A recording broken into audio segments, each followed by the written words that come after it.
Furacão, a maior tempestade da Terra. Uma força irresistível, um vento de poder destrutivo assombroso.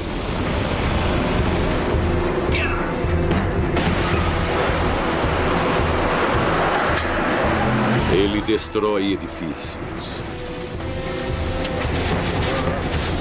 Sua chuva pesada inunda a Terra. Furacões, a fúria liberta do nosso planeta feroz.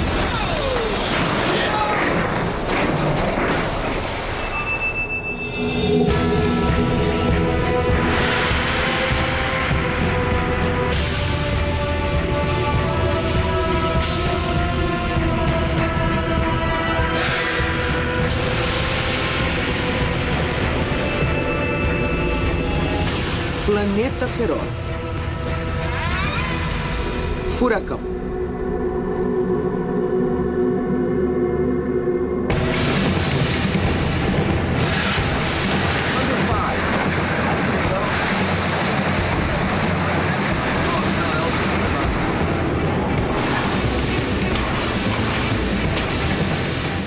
A cada dia, um furacão pode liberar tanta energia quanto 8.000 bombas de hidrogênio de 1 megaton cada uma.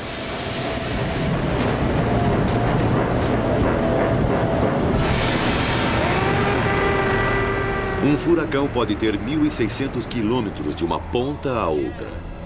Ele gera chuvas torrenciais. O recorde é 101,6 centímetros em 24 horas.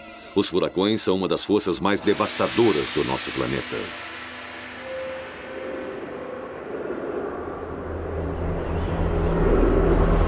Carolina do Norte, 6 de setembro de 1996. A manhã seguinte ao furacão Fran. Em uma só noite, a tempestade gerou 3,2 bilhões de dólares em danos. 27 pessoas morreram. Casas foram despedaçadas por ventos de até 209 km por hora. Uma vaga de 3,5 metros no nível do mar inundou o litoral. Em 1996, em apenas 4 meses, 3 furacões atingiram a costa sudeste da América do Norte, causando danos de 3,5 bilhões de dólares e matando 41 pessoas.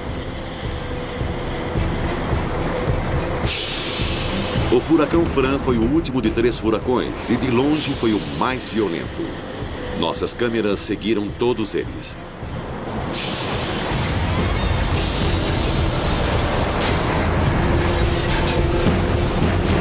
Apesar dos furacões não receberem nomes até 1953, eles sempre devastaram a costa da América. Na época que antecedeu as previsões sofisticadas, os danos e perdas de vidas por causa dos furacões eram estarrecedores.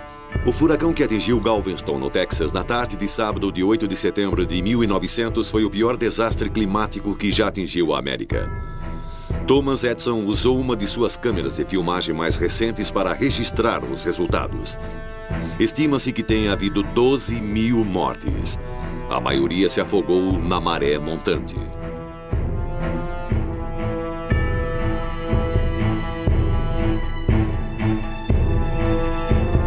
Se a grande tempestade que atingiu Rhode Island em 1938 atingisse a ilha novamente hoje, haveria muito mais mortes. A população cresceu tanto que inúmeras e modernas casas à beira-mar seriam inundadas. O centro de Providence ficou submerso em 4,5 metros de água e 600 pessoas morreram.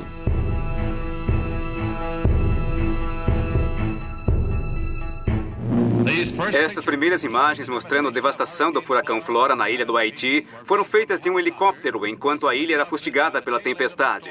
É um panorama de ruína e desolação. Entre 26 de setembro e 13 de outubro de 1963, o furacão Flora assolou o Caribe. Ele passou pelo Haiti, matando 4.000 pessoas e devastando plantações e casas numa grande área. Um dia depois, a mesma tempestade chegou a Cuba.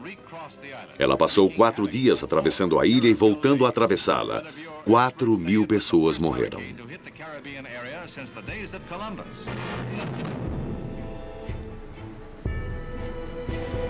O furacão Camille atingiu o Mississippi e a Louisiana com ventos de 322 km por hora, talvez até mais. Provavelmente foi o vento mais rápido já provocado por um furacão. 76 centímetros de chuva em apenas 6 horas. A maré montante foi de 8,20 metros. 26 pessoas se refugiaram em um edifício de concreto supostamente à prova de tempestades, mas apenas uma não morreu. O único sobrevivente flutuou para fora do edifício por uma janela no 3º andar sobre um colchão antes do edifício desabar.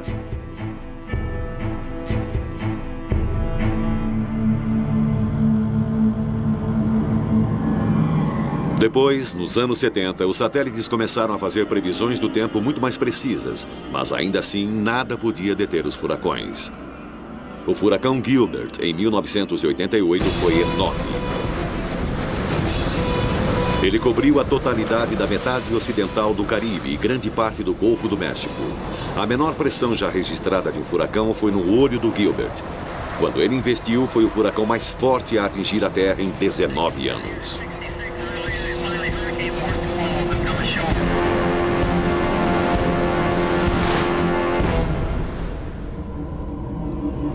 O furacão Andrew, em agosto de 1992, custou muito mais do que qualquer outro furacão anterior. Ele atingiu uma área densamente povoada na costa da Flórida, ao sul de Coral Gables.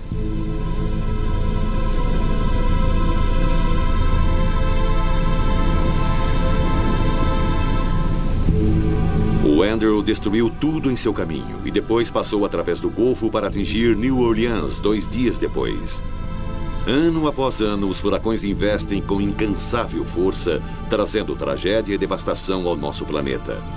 É um grande incentivo para a ciência compreendê-los e prever a sua rota para ajudar as pessoas a escaparem à sua fúria.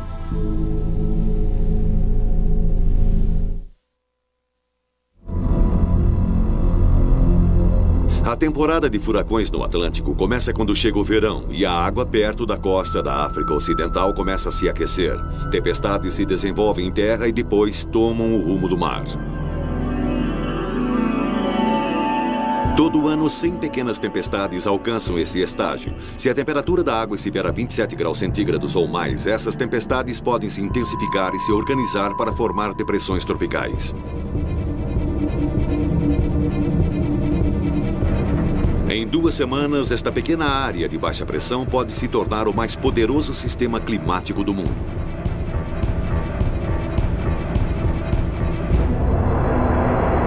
O oceano mais quente aquece o ar úmido, fazendo com que ele se eleve e depois a água contida no ar se condensa para formar nuvens.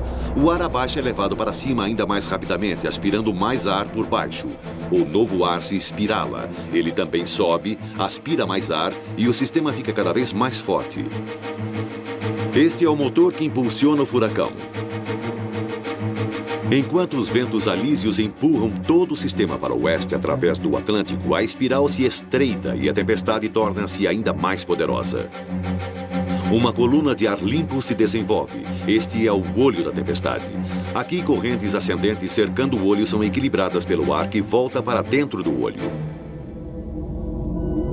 Em algum lugar do Atlântico, quando os ventos excedem 119 km por hora, a tempestade se torna um furacão.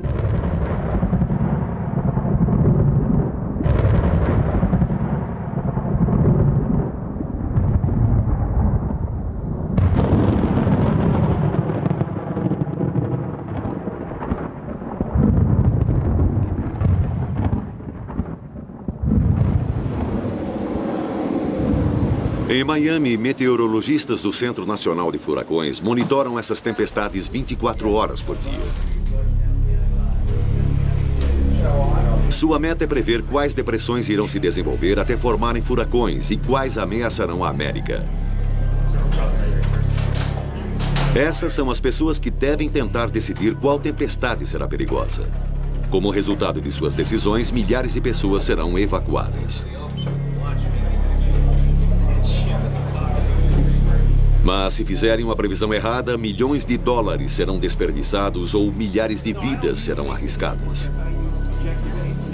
Numa tentativa de previsão, eles necessitam de informações precisas sobre o que cada tempestade está fazendo enquanto ainda está a quilômetros de distância no meio do oceano.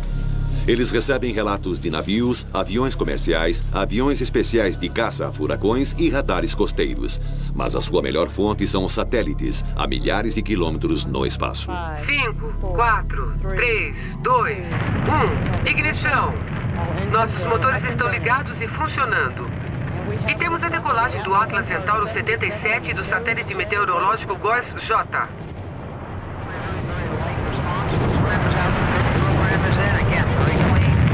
As mais novas armas para a monitoração das tempestades são os satélites ambientais operacionais geoestacionários, ou GOES. Esses satélites mantêm uma órbita estacionária 36.210 quilômetros acima do Equador. Suas câmeras podem escanear a parte visível do globo, gerando imagens com luz normal e infravermelha a cada 30 minutos. Eles usam as imagens para procurar por redemoinhos de nuvens se afastando em espiral do Equador.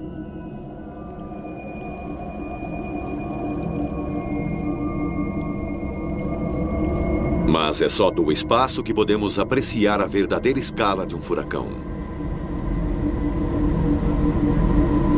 Um furacão pode ter até 1.609 quilômetros de extensão, tão grande que o seu topo pressiona contra o teto da atmosfera inferior, a 18.288 metros de altitude. Sua incrível beleza e aparente calma escondem uma verdade inevitável. Os furacões são assassinos numa escala titânica. Todos os anos na América eles matam muitas pessoas e causam bilhões de dólares em prejuízos. Mas o maior assassino não é o vento, é a água. A baixa pressão de um furacão categoria 2 é forte o bastante para aspirar o oceano para dentro de um domo de 91 centímetros. Como os ventos levam a vaga em direção à terra, seu domo pode alcançar 2,40 metros ou mais. E em locais onde a linha costeira é rasa, o vagalhão pode chegar até 9,10 metros de altura. Bilhões de toneladas de água varrem a terra com um incrível poder de destruição. Este é o furacão Opal, quando atingiu a praia em Pensacola, Flórida, em 4 de outubro de 95. O Opal causou grandes inundações. O Opal surpreendeu os meteorologistas quando subitamente se fortaleceu algumas horas antes de atingir a costa. Em determinado momento estava tão forte que tinha rajadas de até 241 km por hora. Mas pior ainda, o vagalhão e as ondas se combinaram para produzir uma elevação de 4,60 metros no nível do mar. De todas as pessoas que morrem em furacões a cada ano, 90% morrem afogadas.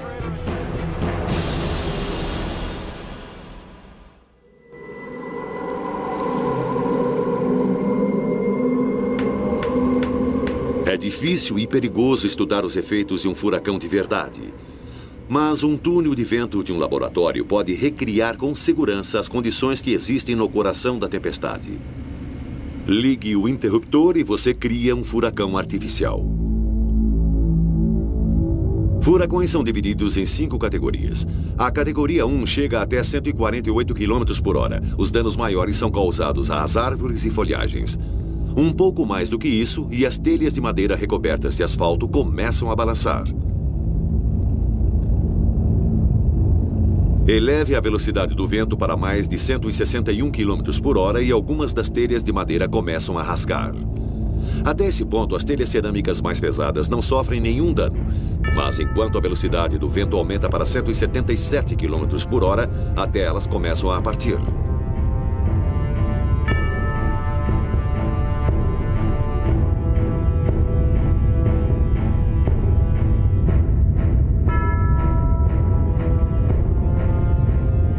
O vento no túnel agora está a mais de 177 km por hora, o maior limite de um furacão categoria 2.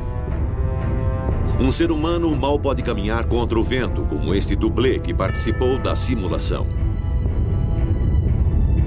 Em câmera lenta, pode-se captar o poder destrutivo do furacão. O ar se enche de destroços. Até mesmo uma lata de lixo se torna um míssil mortífero. A 179 km por hora, ela se torna uma tempestade categoria 3. Essas telhas cerâmicas já foram arrancadas há tempos. Surpreendentemente, as telhas de asfalto flexíveis ainda estão no lugar. Eles agora estão experimentando toda a força de um furacão de categoria 4, mais de 209 km por hora. O vento sopra com força destrutiva. Ele força o ar para fora de seus pulmões. Nosso dublê só consegue suportar por 15 segundos. Sem o seu cabo de segurança, ele teria sido lançado ao ar. Em todo o mundo, furacões matam milhares de pessoas todos os anos. São os ventos assassinos.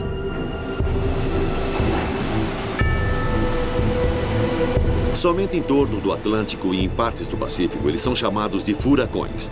Em países diferentes, eles recebem nomes diferentes. No oeste do Pacífico, os furacões são conhecidos como tufões. Os tufões frequentemente são mais fortes do que os furacões do Atlântico, porque existe uma área maior de oceano aquecido a atravessar para que a sua força chegue ao máximo.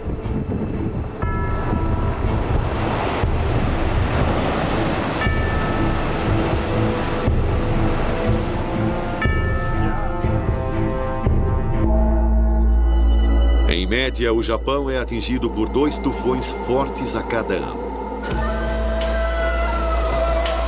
Esse país estava sendo devastado por alguns dos mais fortes ventos já ocorridos em qualquer lugar do mundo. E não só os tufões são maiores do que os furacões do Atlântico, mas também existem o dobro deles. Existem mais do que 20 tufões com máximo de sua força no oeste do Pacífico num ano. Na Austrália, essas mesmas tempestades são chamadas ciclones. No hemisfério sul, os ventos da tempestade giram no sentido horário em torno do olho. O pior ciclone da Austrália atingiu Darwin no Natal de 1974. Ele matou 48 pessoas. Os danos a Darwin foram terríveis. A maior parte da cidade foi destruída nessa única tempestade. Os ciclones também atingem as costas da Índia e Bangladesh. A maior parte de Kutubdia desapareceu sob 6 metros de água do mar. Esta é uma das regiões mais densamente povoadas do nosso planeta. Aqui eles matam em grande escala. Uma sujeira venenosa foi deixada pelas inundações. 60% da população da ilha, cerca de 74 mil pessoas, foi morta. Bangladesh, devido à sua geografia, corre maiores riscos. Numa única noite, em 1991, o ciclone 2B levou 138 mil vidas. Mas o pior ciclone de Bangladesh afogou mais de 300 mil pessoas. Os ciclones são comuns em Andhra Pradesh todo o ano. Mas este ano, as vagas e os ventos do furacão chegaram a mais de 135 km por hora. Também na Índia, os ciclones são regulares e devastadores. Como em Bangladesh, a terra aqui é plana e os ventos dos ciclones provocam grandes inundações. Os ciclones também podem destruir as vidas daqueles que sobrevivem. As tempestades arruinam plantações e destroem casas.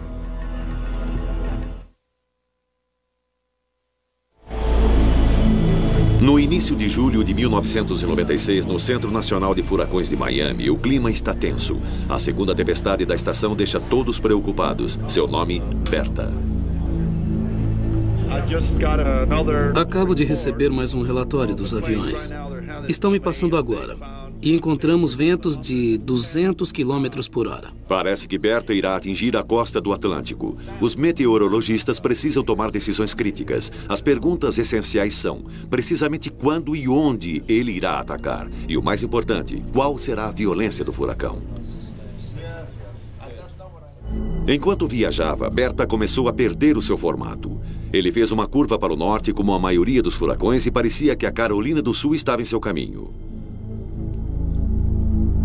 Mas apenas os dados dos satélites não podem dar aos meteorologistas informações suficientes para suas previsões. A única maneira de obter detalhes precisos é estar lá. Vou deixar você acompanhar pelo radar até alcançarmos os ventos mais fortes e depois conversaremos. Este é o trabalho do 53º Voo de Reconhecimento Meteorológico da Força Aérea Norte-Americana, os Caçadores de Furacões. Volte pelo sudoeste, Bob. Então passaremos pelo noroeste até... Eles podem voar diretamente pelo centro de um furacão para coletar dados. Sua informação ajudará os meteorologistas a fazerem previsões mais exatas e aumentar a segurança das comunidades ameaçadas. Aquela posição para onde você vai é o pequeno símbolo vermelho de furacão, bem aqui. Parece que está a uns 241 quilômetros do Cabo Canaveral, leste do Cabo Canaveral. E se você andou assistindo o Canal do Tempo ou outro qualquer, você percebeu que a tempestade cobre uma área deste tamanho aqui. A tempestade agora está paralela à costa da Flórida e é isso que esperamos que continue fazendo agora. A decolagem será aproximadamente às 3h30, hora local de hoje. E você vai voar num C-130, prefixo 967. Os caçadores de furacões observavam Berta de perto há vários dias em 3 aviões em turnos de 12 horas. A tripulação acompanharia Berta constantemente até que atingisse o solo ou se dissipasse e o perigo passasse.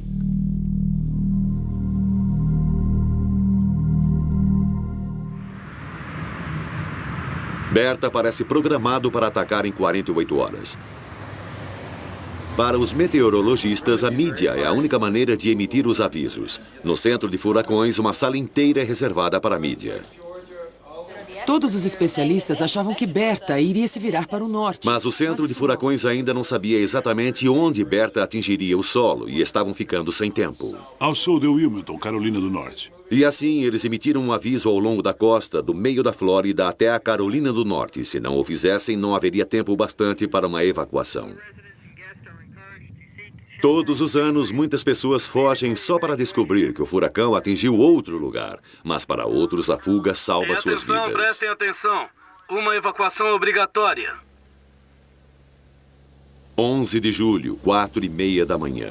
Berta estava a cerca de 30 horas de atingir o solo. Os caçadores de furacões dirigiram-se para a tempestade para seu primeiro voo através dela. Berta agora estava a 322 quilômetros da costa da Geórgia e a velocidade dos ventos em seu centro caiu para 129 quilômetros por hora. A tempestade estava viajando em direção à Terra a 14,5 quilômetros por hora. O trabalho dos caçadores de furacões agora era de se assegurarem que a tempestade não fizesse mudanças de última hora.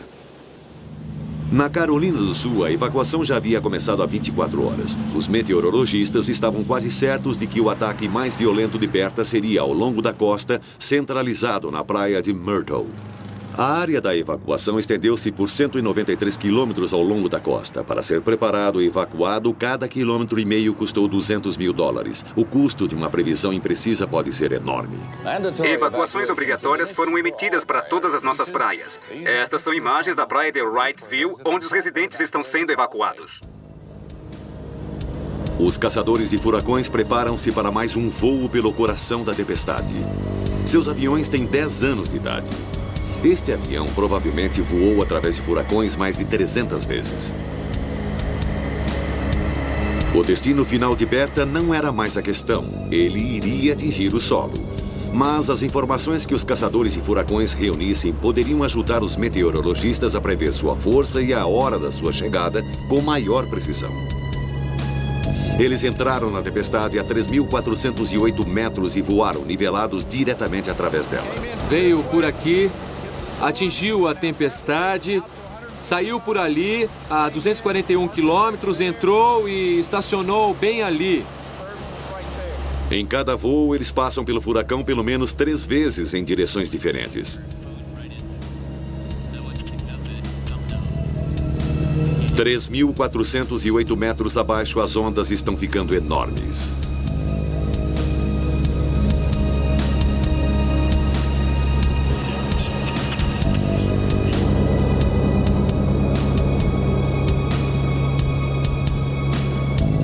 Nesse momento, Berta parecia estar perdendo a sua estrutura. Seu olho tinha perdido seu formato. Enquanto eles voltavam para a terceira passada, o redemoinho no coração da tempestade estava visível 80,5 km para a esquerda. Os dados retornados pelos caçadores de furacões mostraram que os ventos de Berta tinham diminuído um pouco, mas não o bastante para poderem relaxar. Os ventos estão a 129 km por hora. A tempestade está entrando pelo Gulf Stream. Não parece que as condições são ideais para a reintensificação, mas esse é só um fato. E precisamos dar uma chance à tempestade. Ainda não vamos encerrar. Esperamos que ele vá para a praia nas próximas 24 horas como um furacão. E é um furacão enorme. Final da tarde. Praia de Myrtle, Carolina do Sul. Previu-se que o centro da tempestade iria atingir o solo aqui às 12 horas do dia seguinte. Em apenas 18 horas, esta costa teria de suportar ventos de até 161 km por hora. Alguns corajosos, talvez tolos, ficaram para suportar a tempestade.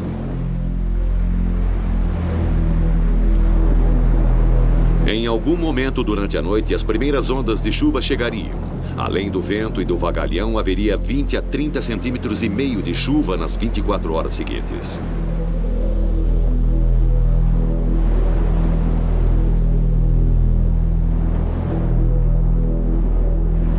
A maior parte da praia de Myrtle agora estava deserta.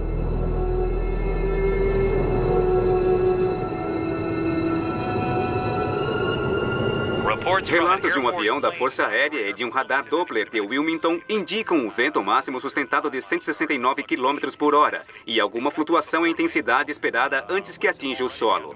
Os ventos já começaram a aumentar ao longo da costa na área de risco e irão continuar durante todo o mês. Enquanto a noite caía, milhares de pessoas se acomodaram em dormitórios improvisados no interior e seguiam o curso do furacão pelos noticiários.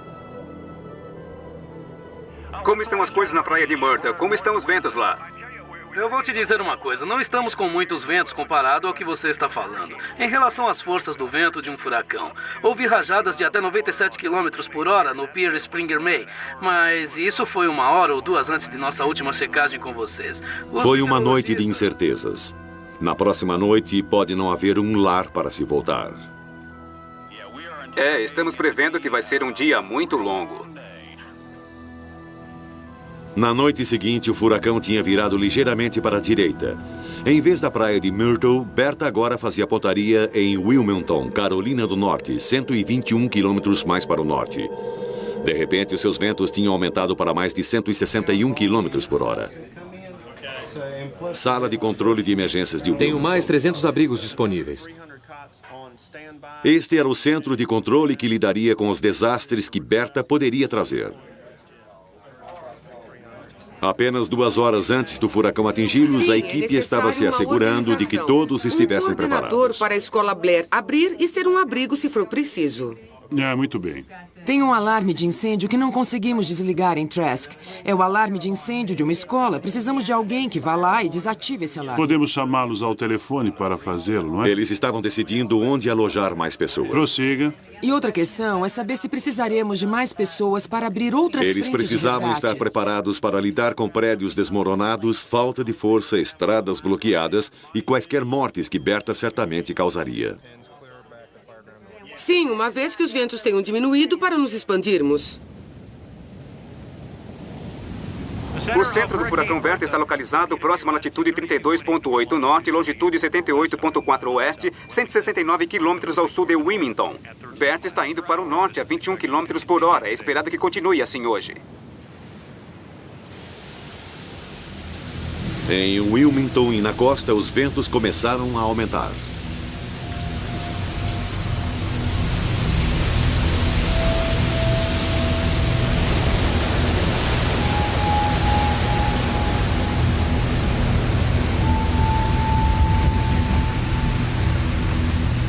Está se movendo ao norte do leste em direção à costa. Ele deve atingir o solo nas próximas 2 horas. Seus ventos se mantêm a 169 km por hora e ele avança a cerca de 21 km por hora. Sexta-feira, 12 de julho, a cabeça do furacão Berta atingiu a terra no Cabo do Medo.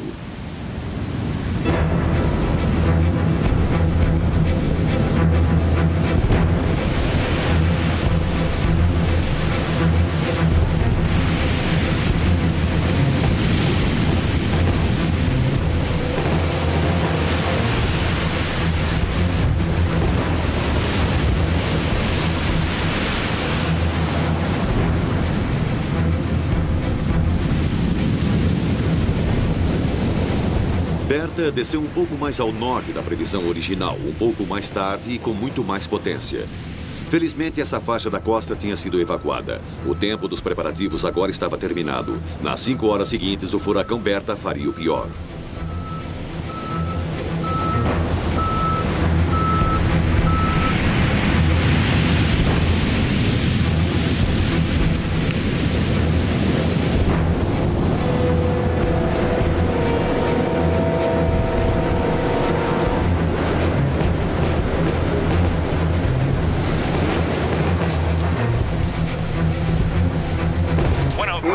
GI continuando a nossa cobertura do Berta 1140. O Berta agora está com ventos de 169 quilômetros. Todos os preparativos para proteger vidas e propriedades já deveriam estar completos. Tá ventando muito aqui. Na sala de emergência de Wilmington, só restava esperar. Qualquer um que tivesse se ferido gravemente ou que estivesse no lugar errado estaria desamparado no meio da tempestade. Depois que os ventos atingiram 113 km por hora, os serviços de emergência não faziam mais atendimentos. Tudo o que podiam fazer era estabelecer prioridades para depois da passagem do furacão. Vou te dar a combinação do portão num minuto. Mais alguma coisa? Você precisa de mais alguma coisa além do abrigo ao lado?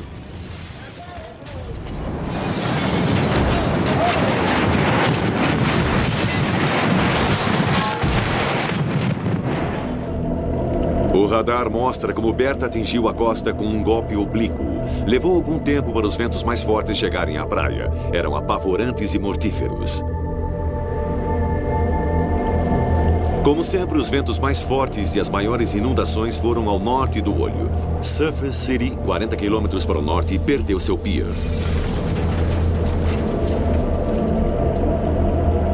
Várias casas perderam seus telhados. Já há muitos danos. E a tempestade, infelizmente, se pudéssemos acreditar nos meteorologistas, nem chegou para valer. Com um vagalhão de 1,80 m, o mar começou a invadir a terra.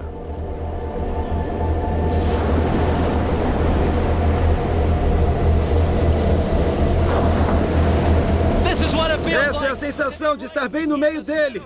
Se dermos a volta nessa esquina e estiver ruim, eu vou dar o fora daqui. Eu já passei por tempestades de neve, mas nunca por um furacão. Não entendi. Eu já passei por tempestades de neve, mas nunca por um furacão. Bom, agora você pode dizer que já passou. Definitivamente. Berta fustigou a costa da Carolina do Norte com ventos de mais de 160 km por hora. Depois, subitamente, um pouco de paz voltou a reinar. No olho do furacão, até o céu azul apareceu. Os ventos e a chuva minguavam na paisagem suavizada. A tempestade estava apenas na metade, mas a destruição era tremenda. Centenas de relatos de danos começaram a jorrar no centro de emergência. Cuidaremos dos danos assim que a tempestade passar e restabeleceremos a energia em seguida. Não faremos nada até a tempestade passar. Em todo furacão, esta pausa dá uma falsa sensação de que tudo acabou, mas ainda é cedo para começar o verdadeiro trabalho de resgate. Depois que o olho passa na segunda metade da tempestade, os ventos começam a vir da direção oposta.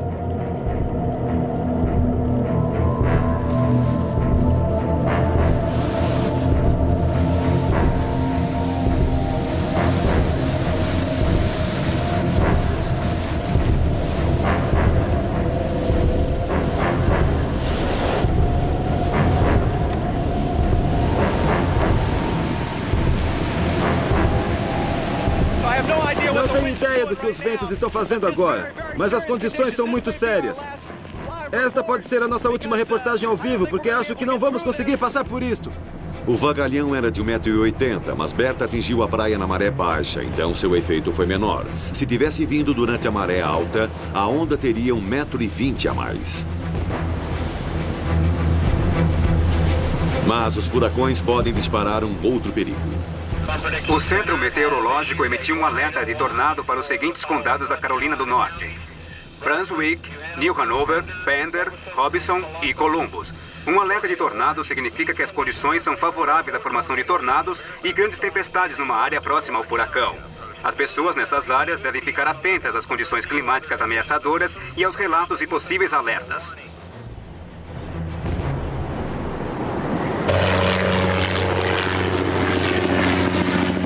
Na manhã seguinte, Berta tinha ido embora. Seu lugar foi ocupado por um céu limpo e azul. A praia de Carolina normalmente fica a apenas alguns metros acima do oceano e as inundações ainda não tinham escoado. Fazer a cidade voltar ao normal levaria meses.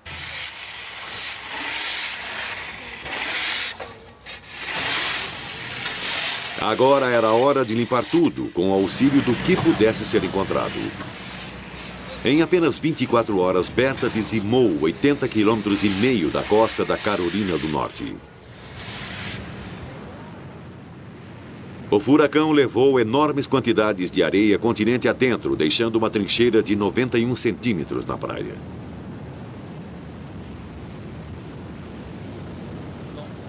Ele tinha literalmente jateado com areia as faces dos edifícios próximos. Berta foi o primeiro furacão da temporada de 1996 a atingir a Terra. Ele causou 170 milhões de dólares em prejuízos. Os furacões podem transformar uma simples prancha de madeira em um míssil destrutivo. Qualquer estrutura alta fica exposta a toda a força do vento. Os furacões danificam as comunicações e os serviços elétricos. As estradas estão bloqueadas, atrasando os esforços das equipes de emergência. Muitas estradas podem estar completamente destruídas. O vagalhão e as ondas levadas pelos ventos simplesmente as carregam. A maré montante inunda a costa. Um furacão pode deixar barcos encalhados em terra acumulados em uma pilha valiosa.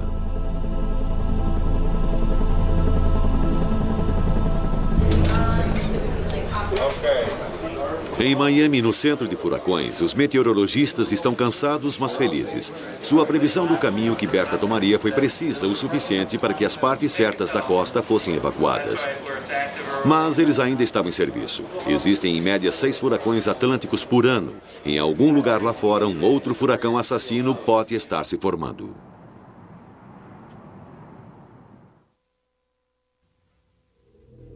O outro furacão a representar uma ameaça foi o Edward. A maioria dos furacões do Atlântico descem pelo Caribe e depois fazem uma curva para o norte. O desafio é prever o grau de sua curva.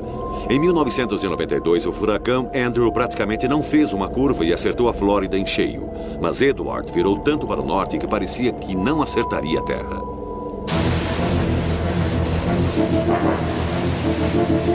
Mas ele se alinhou um pouco e acertou a ilha de Nantucket no dia 2 de setembro, matando 2 pessoas. Edward foi o furacão mais forte do ano, mas felizmente ele ficou grande parte do tempo no mar. No dia 25 de agosto, ele se tornou um furacão da categoria 4, com ventos superiores a 225 km por hora. Nos 9 dias seguintes, os ventos nunca foram inferiores a 185 km por hora.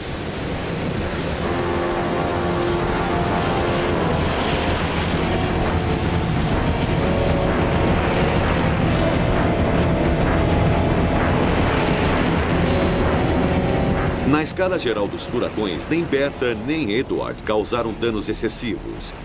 Até a metade da temporada dos furacões de 1996, a América tinha tido sorte. Mas então, logo após o Edward, veio Fran. Enquanto o caminho de Fran fez uma curva para o norte, a tempestade cresceu e os ventos aumentaram. Quando ele atingiu a terra em 5 de setembro, seus ventos rajavam a 209 km por hora. E por azar do destino, Fran atingiu a mesma faixa da costa da Carolina do Norte que Berta tinha atingido apenas 8 semanas antes.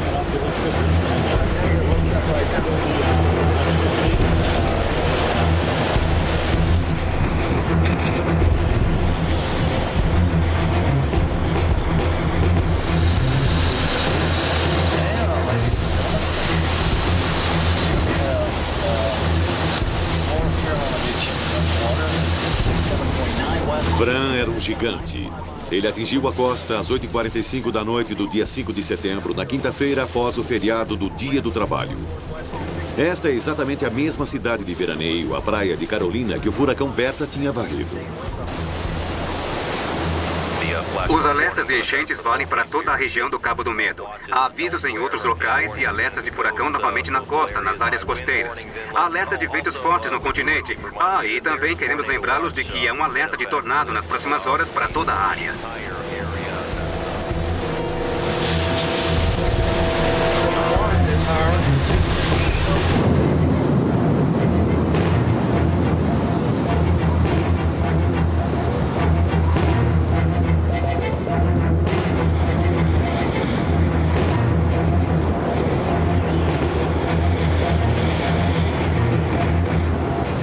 Além de seus ventos fortes, o vagalhão era de 2,40 metros a 3,70 metros e foi isso que causou os maiores danos.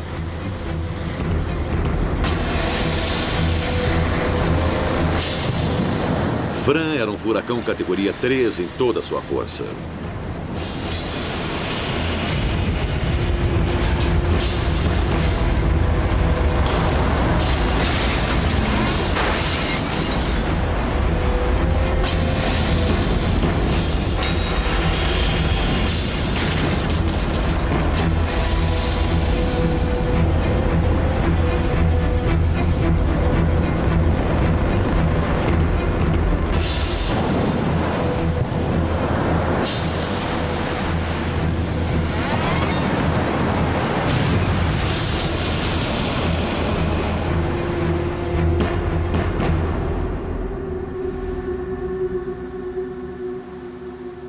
Fran matou 27 pessoas.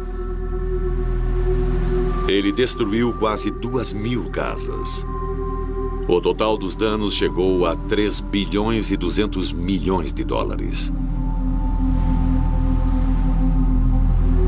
A sorte tinha acabado para os habitantes da Carolina do Norte. Fran tinha destruído quaisquer esperanças de uma temporada de furacões calma.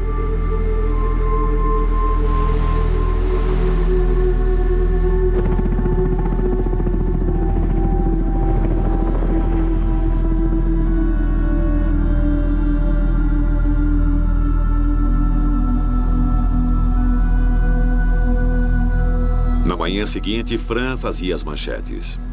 Vou levá-los para a área da destruição e vocês podem ver que ainda há áreas inundadas aqui na praia de Carolina. Tudo isto está associado ao vagalhão. O furacão trouxe ventos muito fortes e aqui estão as evidências disso. Este é o telhado de um edifício que foi arrancado. Parece ser um hotel. E vocês podem ver aquele quarto ali, onde se pode ver pedaços do telhado e de madeira que caíram sobre a cama. Também muitos barcos foram varridos para a terra. Estamos perto da costa e essa inundação tem 400 metros. Pode-se ver que muitas das casas perderam as suas telhas. Algumas das casas estão construídas sobre estacas e podem ter ficado acima da maré montante. Mas como vocês podem ver por essas imagens, os cabos de energia nesta área estão funcionando. Ali vocês podem ver a parte de cima de um posto de gasolina que foi arrancada pela força dos ventos. Os danos aqui poderiam ter sido muito maiores, mas este é um exemplo claro do que é a fúria da Mãe Natureza.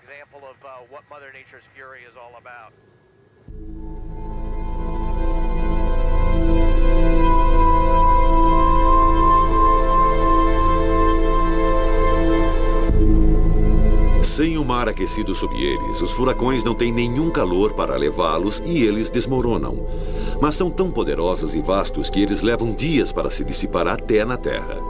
Fran continuou indo para o norte continente adentro, em direção ao Washington, D.C., e só então começou a dissipar. 24 horas após ter atingido a Terra, Fran passou sobre Washington e despejou os restos molhados da tempestade em toda a área. Em apenas algumas horas, 10 centímetros de chuva se precipitaram sobre a capital e até 36 centímetros em áreas remotas. O rio Potomac elevou-se 2 metros do nível da inundação e rompeu suas margens.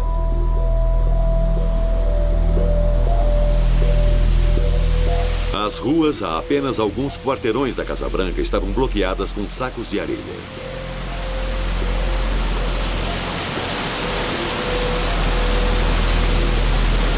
As avenidas Constitution e Independence estavam fechadas devido às inundações.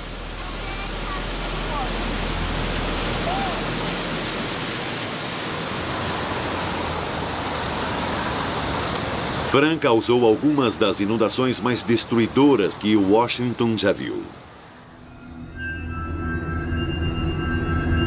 Satélites gravaram toda a temporada de furacões atlânticos de 1996. Aqui, condensados em 30 segundos, está todo o clima de julho a outubro. 9 furacões se formaram, 6 eram de categoria 3 ou superiores, a maior quantidade desde 1961, mas só 3 atingiram a América. Eles levaram 41 vidas. A maioria dos anos costuma ser pior. Os cientistas gravaram os caminhos dos furacões atlânticos por mais de 100 anos. É uma poderosa lembrança visual da dificuldade de prever esses apavorantes sistemas climáticos. A maioria dos furacões vem do oeste atravessando o Atlântico e faz uma curva para o norte enquanto se aproximam da América. Os detalhes estão tão complexos que usar esses registros para decidir onde o próximo furacão irá parece ser impossível. Ainda assim, a compreensão dos complexos sistemas do nosso planeta pela ciência está tornando a previsão precisa uma realidade.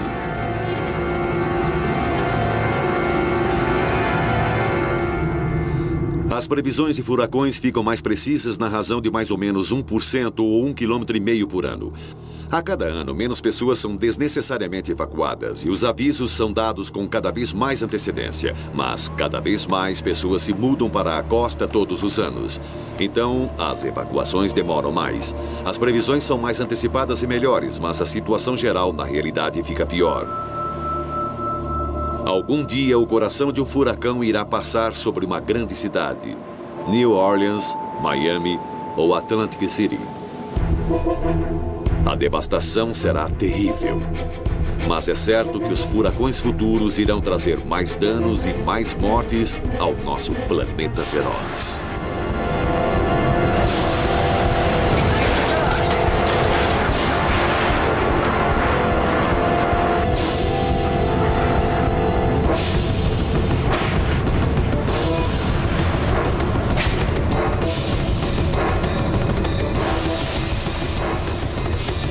Versão brasileira. Tempo Filmes. São Paulo.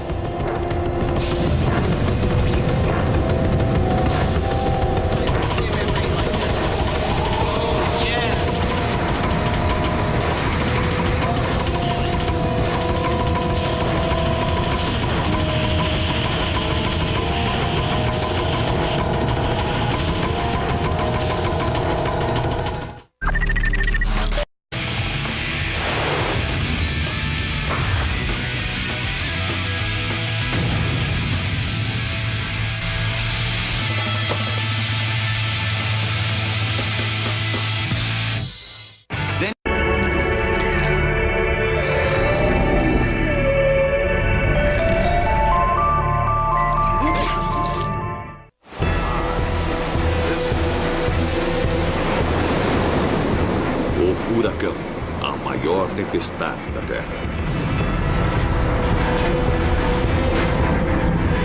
Uma força irresistível, um vento de poder destrutivo assombroso.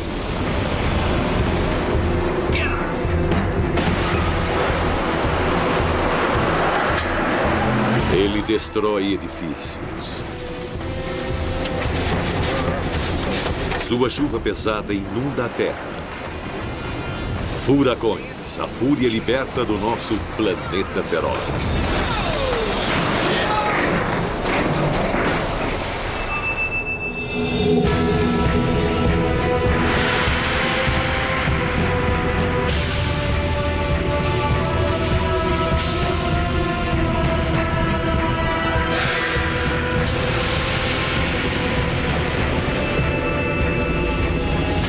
Planeta Feroz.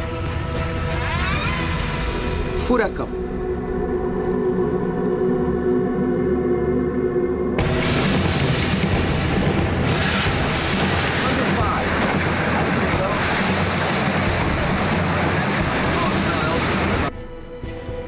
O furacão Camille atingiu o Mississippi e a Louisiana com ventos de 322 km por hora, talvez até mais. Provavelmente foi o vento mais rápido já provocado por um furacão. 76 centímetros de chuva em apenas 6 horas. maré montante foi de 8,20 metros. 26 pessoas se refugiaram em um edifício de concreto supostamente à prova de tempestades, mas apenas uma não morreu. O único sobrevivente flutuou para fora do edifício por uma janela no 3º andar sobre um colchão antes do edifício desabar.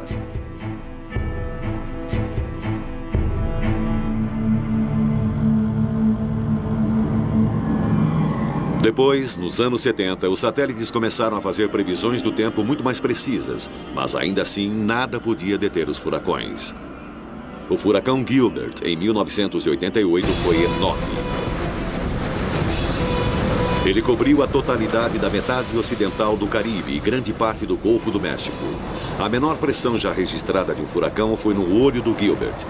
Quando ele investiu, foi o furacão mais forte a atingir a Terra em 19 anos.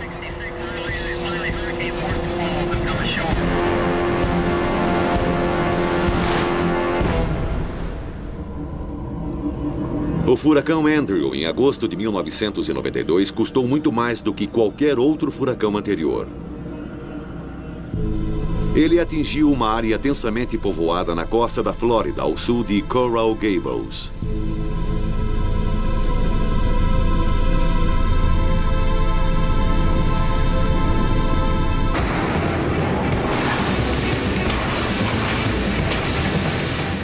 A cada dia, um furacão pode liberar tanta energia quanto 8.000 bombas de hidrogênio de 1 megaton cada uma.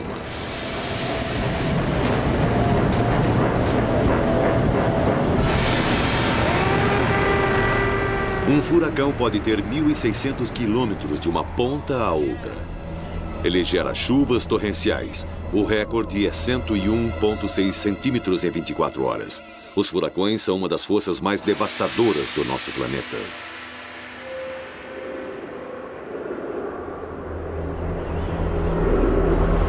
Carolina do Norte, 6 de setembro de 1996. A manhã seguinte ao furacão Fran.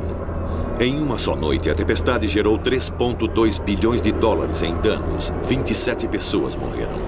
Casas foram despedaçadas por ventos de até 209 km por hora. Uma vaga de 3,5 metros no nível do mar inundou o litoral. Em 1996, em apenas 4 meses, 3 furacões atingiram a costa sudeste da América do Norte, causando danos de 3,5 bilhões de dólares e matando 41 pessoas. O furacão Fran foi o último de 3 furacões e, de longe, foi o mais violento. Nossas câmeras seguiram todos eles.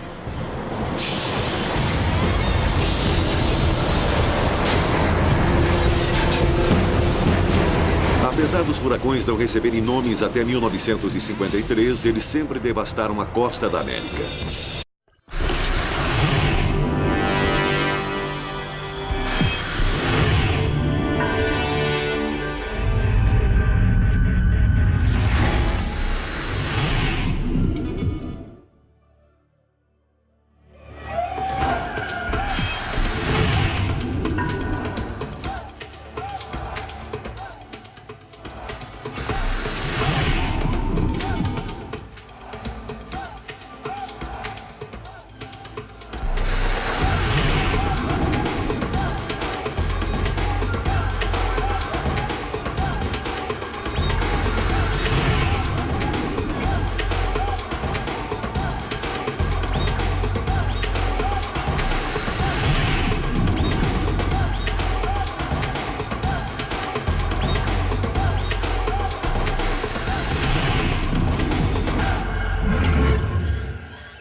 Na época que antecedeu as previsões sofisticadas, os danos e perdas de vidas por causa dos furacões eram estarrecedores. O furacão que atingiu Galveston, no Texas, na tarde de sábado de 8 de setembro de 1900 foi o pior desastre climático que já atingiu a América. Thomas Edison usou uma de suas câmeras de filmagem mais recentes para registrar os resultados. Estima-se que tenha havido 12.000 mortes. A maioria se afogou na maré montante.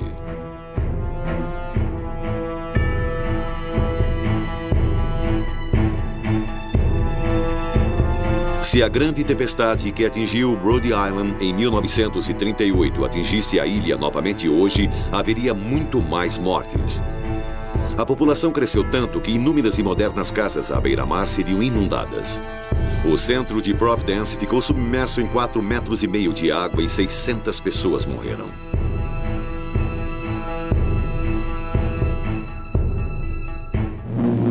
Estas primeiras imagens mostrando a devastação do furacão Flora na ilha do Haiti foram feitas de um helicóptero enquanto a ilha era fustigada pela tempestade. É um panorama de ruína e desolação. Entre 26 de setembro e 13 de outubro de 1963, o furacão Flora assolou o Caribe. Ele passou pelo Haiti, matando 4.000 pessoas e devastando plantações e casas numa grande área. Um dia depois, a mesma tempestade chegou a Cuba. Ela passou 4 dias atravessando a ilha e voltando a atravessá-la. 4.000 pessoas morreram.